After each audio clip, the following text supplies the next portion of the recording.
Það er 3-1 niðurstaðan á Keflavíkurvelli. Hver bara svona þín sýn á leiknum? Bara erfiður leikur, erfiðar aðstæður. Fannst við ekkert sérstakir í dag, ef við erum hreinskilin. Fannst þetta þungt, fannst þetta hægt. Þannig að ég er bara sáttur að fara með sigur hérna. Svona þið komist yfir Keflavík nær jafna og síðan svona einhvern veginn virðist vera meiri kraftur í Keflavík út í seinni hálfleik. Hvað svona fannst þér, svona er eitthvað svona skýring þar sem sér svona fljótt eftir? Nei, í raun og veru ekki. Þeir bara, þú veist, voru flottir í dag, voru tilbúnir að slást og voru mikið yfir í þeim hérna í barningum. Þannig að mér fannst svona, þú veist, mér fannst við aðeins hérna þegar koma 2-1 markin okkar, þá fannst mér vera aðeins að banka á það og eftir skiptingarna þá kom aðeins meiri hérna stjórn á leiknum. Við fórum að þora aðeins að spila í gegnum miðjuna og finna sendingarna í gegnum miðjuna og þaðan út á kantana, þannig að mér fannst það breytast en þú veist, þetta var ekki góður leikur og Keflavíkingar gerðu okkur virkilega erfitt fyrir og bara sáttu með að taka 3 stig. Keflingar á köflum þrýstu ykkur svolítið vel aftur og var eitthvað svona í þeirra leik sem kom ykkur á óvart inn í kvöld? Nei, í raun og veru ekki. Þeir bara, þú veist, sendu langa boltana á hérna Ljubicic sem er stór og sterkur hafsend og þeir voru bara duglegir að pikka seinni boltana upp betri en við í því, þannig að þeir náðu að þrýsta okkur og þeir voru að koma full auðveldlega upp kantana og fyrirgefastöður og fá hornspyrnur og fá svona orku út frá því að komast inn á okkar vallarhelming og vera að skapa hérna hættu, þannig að þeir bara fengu orku við það og gerðu vel. Róbert Orri fer út af eftir 8 mínútur og síðan tekur Ingvar Jóns út í hálfleik. Hver er svona bara staðan á þeim? Já, þeir bara gátu ekki haldið áfram, þannig að ég þurfti að taka það út af.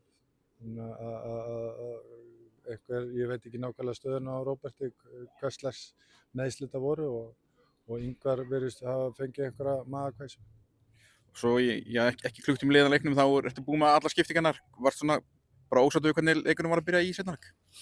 Já, ég var, þú veist, ég ákveð ástæðan fyrir skiptingunum var að breyta til. Ég vildi fá eitthvað meira líf í þetta, en síðan er það bara reynsluleysi á mér sem þjálfara að gleyma að ég er búinn að skipta markmannum líka inn á, þannig að ég held ég ætti einu eftir inni. Þannig að ég ætla ekki að vera búinn að klára þér þarna, en það er bara, maður lærir að þessu.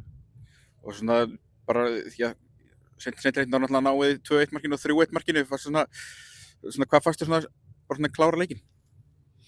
Já, bara hérna 3-1 markið sérstaklega, það bara gerir Elías virkilega verið, 1 á móti 2 og nær að vinna boltann og koma okkur hærra upp völlinn og þar hérna nær óska boltanum og sendir á Danna, það gerir það virkilega vel. Það var bara, þú veist, við eins og segi, í seinni hálfleikum fyrir 2-1 markið, þá byrjuðum við að ná aðeins meira kontroll á boltanum og koma okkur í betri stöður og herja á þá. Og það heppnaðist að moka inn markinu undir lokin. Aron Elís náttúrulega spila sinn fyrstu 90 mínúturna eftir krossbandsleit. Hvað svona, ég er ekki bara fínt að vera að koma hann tilbaka? Jú, bara æðislegt að fá hann tilbaka og það voru fleiri sem að Davíð Atla er að núna líka fá 90 mínútur, þannig að það er bara gott að geta dreift álaginu og mínútum á milli leikmanna, þannig að ég er bara virkilega sáttur með þeirra framlagi í dag. Þeir voru að berjast fyrir sínu í dag og bara mikilvægt að fá sem flesta með mínútuna, þannig að í staðinn fyrir að þegar kemur að törninni þar sem við þurfum að rótera að menn séu allan búin að spila einhverja mínútur. Þið fengu hörku stuðninginn í stúkunni í dag. Hversu miklu skiptir máli að vera með þennan mannskara með sér hérna í Keflavík? Bara öllu máli. Ég vil meina það að þeim að þakka að við unnum þennan leik. Þeir voru að djöflast allan tíman og peppa okkur áfram í erfiðum aðstæðum eins og hérna. Það sem við erum kannski ekki að finna okkur sjálfa inn á vellinum, þá skiptir þessi auka orka og stuðningur miklu máli. Og svo bara strax í næstu verð þá mætið hinum nýliðunum. Hvernig svona horfið þá hérna þeir? Bara spennandi. Það voru áttu flott að leika móti KA og er bara búin að vera sterk byrjun hjá þeim. Þetta er flott lið þannig að við búumst bara við hörku leika móti Þórsörum. Takk fyrir.